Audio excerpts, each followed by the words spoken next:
UP के अमरोहा में शबनम नाम की महिला 13 साल छोटे प्रेमी शिवा के साथ लिव इन में है। तलाकशुदा शबनम के पूर्व पति ने 3 बच्चों को देने से मना कर दिया है। वह पूर्व पति के घर से 700 मीटर दूर शिवा के घर में रहती है। शादी के लिए शबनम को 12वीं के छात्र 17 साल के शिवा के बालिग होने का इंतजार है। शिवा के परिवार ने दूसरे धर्म की प्रेमिका होते हुए भी बेटे की खुशी में अपनी खुशी मान ली है।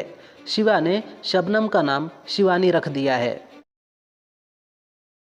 केंद्रीय मंत्री गिरिराज सिंह ने कहा, पीएम मोदी ने अमेरिका से तहव्वुर राणा जैसे आतंकवादी को देश में लाने का काम किया। इससे पाकिस्तान में पल रहे आतंकवादियों के गिरोह की कई परतें खुलेंगी। आज देश के अंदर कहीं आतंकवादी घटना नहीं हो रही है।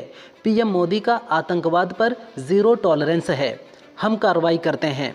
कांग्रेस पार्टी और उनके चाहने वाले लोगों से बर्दाश्त नहीं हो रहा है कि पीएम मोदी आतंकवाद पर नकेल कस रहे हैं।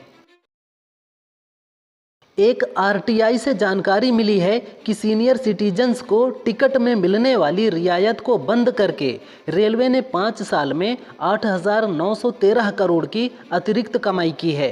2020 से पहले रेलवे 60 साल से ज़्यादा के पुरुषों को 40%, जबकि 50 साल से ज़्यादा की महिलाओं को 50% की छूट देता था। फिलहाल रेलवे का इस छूट को दोबारा शुरू करने का इरादा नहीं है। एक बार रेल मंत्री ने कहा था कि रेलवे पहले ही सभी यात्रियों को 46% छूट दे रहा है। लखनऊ एयरपोर्ट पर बीते दिनों पकड़ी गई अफ्रीकी महिला तस्कर अनीता नाबाफू वामुकूता के पेट से 30 ड्रग्स कैप्सूल बरामद हुए हैं। डीआरआई की टीम ने शनिवार को महिला को गिरफ्तार किया था।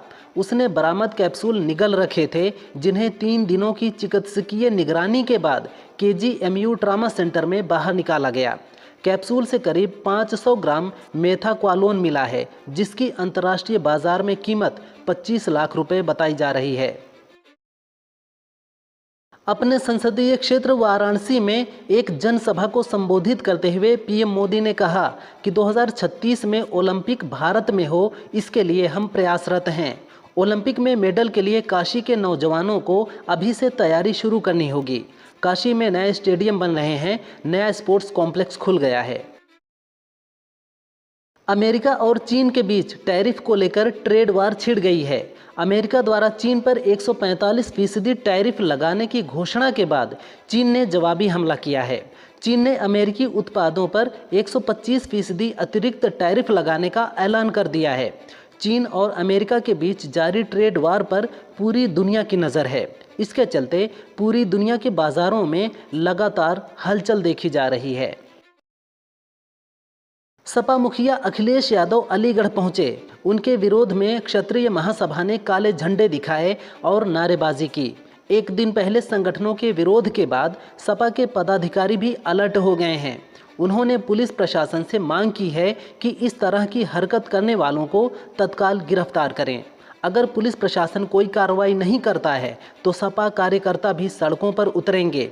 इसकी पूरी जिम्मेदारी प्रशासन की होगी। इलाहाबाद हाईकोर्ट की लखनऊ बेंच ने जजों का अपमान करने वाले वकील अशोक पांडेय को कड़ी सजा सुनाई है।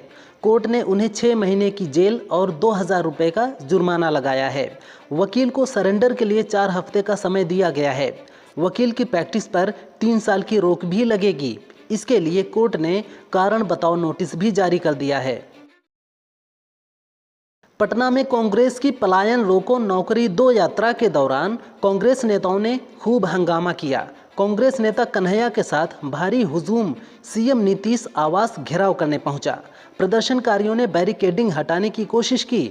इस दौरान पुलिस ने उन्हें रोकने के लिए वाटर कैनन का इस्तेमाल किया। कन्हैया समेत कई कांग्रेस नेता और कार्यकर्ताओं को हिरासत में ले लिया गया है। तहव्वुर राणा के प्रत्यर्पण पर छत्तीसगढ़ के पूर्व सीएम भूपेश बघेल ने कहा कि बीजेपी इस मामले पर राजनीति कर रही है।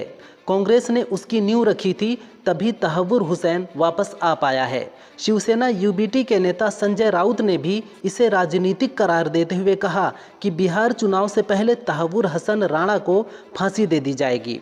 फिलहाल आतंकी राणा एनआईए के शिकंजे में है और एनआईए हेडक्वार्टर में उससे पूछताछ जारी है।